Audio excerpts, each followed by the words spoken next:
There's one real good quote that comes to my head when I think of motivation, and that is, life isn't about waiting for the storm to pass. It's about learning how to dance in the rain. And I'm here to support you in this dance and be your dance partner.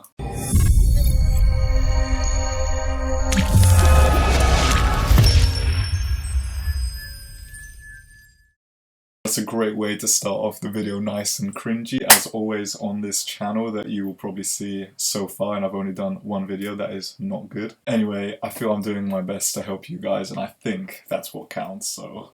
My name is Victor, or Vic, and my goal and aim is to help you guys with fitness as best I can to help achieve the goals that you want to by giving you information of what I believe is true from my knowledge and experiences from trial and error doing fitness. But it's completely up to you guys if you want to believe it, right? I'm not going to force anyone, I'm just sharing my knowledge.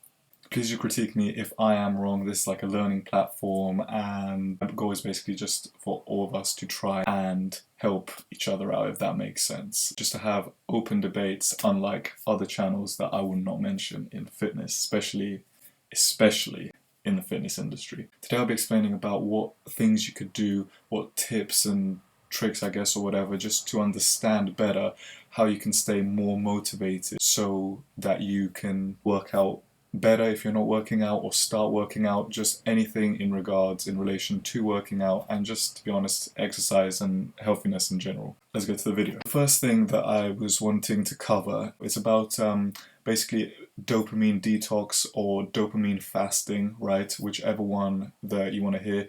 This guy right here in this video over here actually explains it really well, so if you want like an in-depth analysis more than what I can cope, I'm only going to cover it briefly, but the reason I'm covering it is because it's actually a very important part, because it does actually cover important aspects of what I want to cover in this video, and something that I have realized that I've actually been doing myself throughout all this time.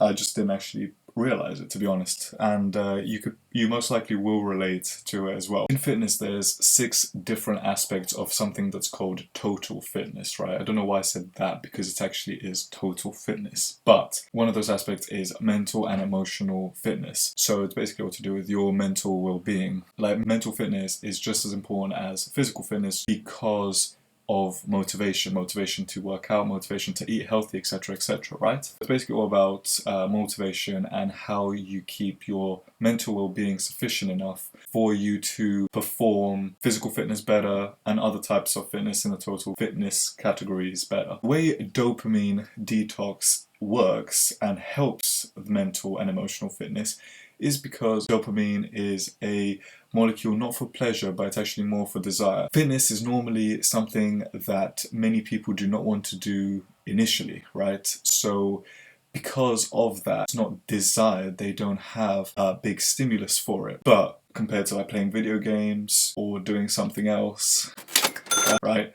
You get what I'm saying? But you know, stuff like that, you have a higher desire to do that. So because you have a higher desire, there's a process called homeostasis in your body, which essentially just regulates your chemical and hormonal balances, just neurotransmitters, just everything. So when you actually do a lot of high dopamine activity, such as playing video games or anything else, which most people do because they enjoy it more, because it triggers a higher dopamine release, eventually you need to keep doing that, because that becomes like the new normal level. When that becomes your new level, that means you need to keep doing that stimulus for you to be receiving a desired effect. So anything below that will essentially not work, because it just doesn't trigger a big enough dopamine release, right? Bear in mind, dopamine is a neurotransmitter.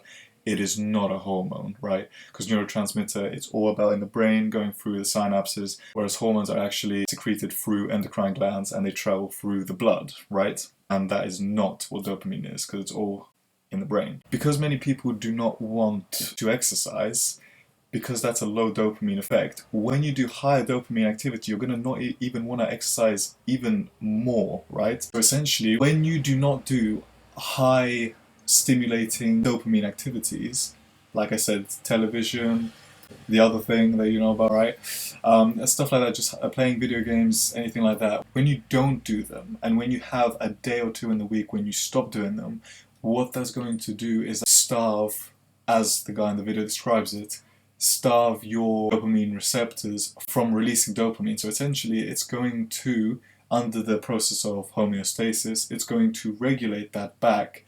And then when you do low dopamine activities, you will feel more desire to do them because the dopamine concentration has been regulated back, if that makes sense. But like I said, literally do check that guy out as he explains it perfectly and in detail. Link down below in the description once again. It really depends on yourself, but most people, let's be honest, do not like exercise. I remember myself when I started, I didn't like exercise, but I do feel I can sort of relate this function because I've been exercising for so long. It's sort of like a habit. You know, they say it takes 18 days for something to become a habit, roughly. That could potentially be because of this dopamine homeostasis trigger. But this is just my opinion because it just makes sense to me to think about it like that. But you can disagree. So what I'm trying to say is that for you to be more motivated to work out, you actually need to get up and do it, you know, actually do something, because eventually that's going to become your new norm. When that becomes your new norm, you do something else, and eventually that'll become your new norm. So you literally have to really just actually do it, you know, sort of like me with these YouTube videos. Right now, I may seem okay, but I'm actually bricking it. But the thing is eventually it will become the new norm. It's with everything in life, you know, that's your body literally adapts to everything and anything, except obviously like intense heat, in which case, or other extreme effects, which obviously you will die, but it can adapt to stuff like this. The next thing, start at your own pace where you are. Just start somewhere, literally even doing 5,000 steps a day, 7,000 steps a day.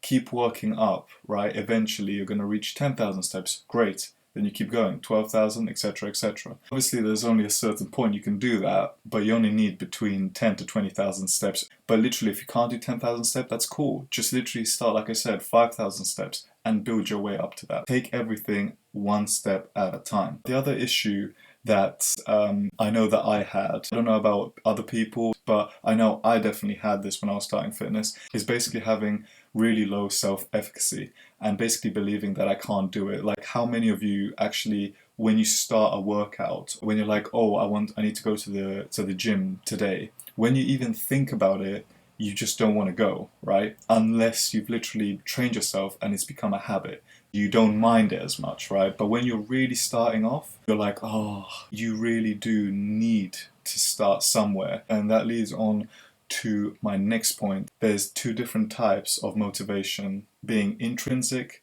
and extrinsic. And you definitely need to understand how they're different, because most of the people, they have extrinsic, right? They have extrinsic motivation, and that is the one that you really want to steer clear of. Extrinsic motivation is when you do something, for example, you go for a 1 mile walk and then you have a chocolate bar, right? It's basically operant conditioning. So you do something and then you receive a positive reward afterwards, right? That is what you do not want to do, because if you do that, you're going to expect a reward every time, and you're only going to be doing that thing that you're doing to get the reward. You're not actually going to be doing it because you actually want to do it. Although it may be good, that's not a sustainable method. That's the only reason that I prefer you don't do it, because I know, because I've tried it myself, maybe different for you, maybe different. That's why you really want to build intrinsic motivation. With intrinsic motivation, you're basically having like your own initial self-drive, right? It's like a drive in you. You need to have a goal. You need to have a goal. You need to know what you want to do. When you know what you want to do, it's a lot more simple, because you know that you want to do this. You may not know the steps, but you know where you want to go. Know your vision, right? And that is literally one of the most important things. With intrinsic motivation, many people that don't have the motivation to work out, they don't actually have that goal. Like, why are you going to the gym in the first place? Is it for you? Is it to impress women? Is it to impress all guys? You know, is it to impress your family, your nan? I don't know why the hell you'd impress your nan. To be honest, that sounded very weird. But you need to have some sort of drive, any drive. Maybe to prepare for the summer, but it needs to be a drive, because then you'd be a lot more willing to do it and you'd have a lot more desire to do it, right? So I'll use my example here because I feel that I can, and it's actually a good one for you guys to put into perspective. when you guys see me how I was here and how I am now, even though in the video it does say 2.5 year difference, and it was, the actual big difference between those periods, because I actually stayed the way I was here for about maybe like a year and a half. I actually stayed quite similar, was not really fluctuating at all. I was just staying at one level, stagnant. But when I was actually here, what that actually was only between like a year and a half max, because I actually was taking it a lot more seriously. Only in the past 8-9 months, because of learning, I've actually been doing stuff a lot more correctly. But it just goes to show how many things I've been doing wrong and how many exercises I think that actually I did do right when I didn't. But the thing is, you need to go through that. And in regards to motivation, you do just need to accept that you will fail. You will fail, and you have to fail to succeed with something. I'm not saying I've succeeded yet, in terms of my dream body, but I'm definitely successful in improving my body, if that makes sense. That is why my final point leads to you having full accountability and responsibility for your actions. No one else is the problem but yourself. Even when sometimes, yes, it could be another person's problems, always, in my opinion, do your best to blame yourself, as stupid as that sounds. Because when you're yourself to blame, you're the only person that can change that. And if you blame someone else, that's cool, that's fine, but what's that going to accomplish? They're not going to change anything. They're not going to do anything. Anything that happens in regards to, oh, you didn't work out today because of this, just do your best to find time. If you truly cannot find time, that's just how it is. But more often than not, 99% of the time, you will be able to find time, even if it's going 10 o'clock to the gym. And also with motivation to be able to work out, it really does help your motivation and your desire to go if you actually do a workout or a workout program that you enjoy. Oh, sorry. But it really does help if you do a workout or a workout you enjoy, because when you do a workout that you enjoy, you're just going to obviously be wanting to do it a lot more, obviously. You don't need to do these strenuous, insane, like Arnold Schwarzenegger sort of, bodybuilding extremes. You don't need to do some intense Arnold Schwarzenegger stuff, You just need to work out and do better than you did last time. In the famous words of my man, Greg Doucette, as I really like him, he's not my man, he has absolutely no clue who I am, but I hope one day he will. So to summarize this video, dopamine detox and fasting. Basically, watch this video again. I'll put it up once again just so you can see it. Link in the description below. Do check it out because it's a very, very good video. With your workouts, you definitely need to start trying to work out and just do better each day, right? If it's a 5,000 walk, even if you go to the gym for 5 minutes, just do something and do it better each time you go along. With your self-efficacy, the only way self-efficacy can be increased to have high self-efficacy is by you actually taking accountability of your actions, because what should happen is that should build up your intrinsic motivation, your self-drive to want to do stuff for yourself, not for a reward, and then that will build up to having a higher self-efficacy. I remember when I did this, when I didn't work out for like 3 months, it was difficult to go back, but because I have a goal and I had a vision, it was easier for me to go back because I knew I was doing it. So when this lockdown came, I didn't work out for like 2, almost 3 months, but I literally came back and started my routine immediately, just the way it was, like nothing changed. But that's because I know what my goal is. So that is definitely one thing that I suggest you guys know what your goal is, and trust me, that will build up your intrinsic motivation. You develop a much stronger self-drive. But to build motivation, you really do need to actually earn it yourself. That is what I have to say in this video. Please subscribe. Follow my Instagram as well. I post stories and posts that are informative for you guys to try and help you out with fitness. Appreciate you guys. Thank you very much, and I hope you have a good day.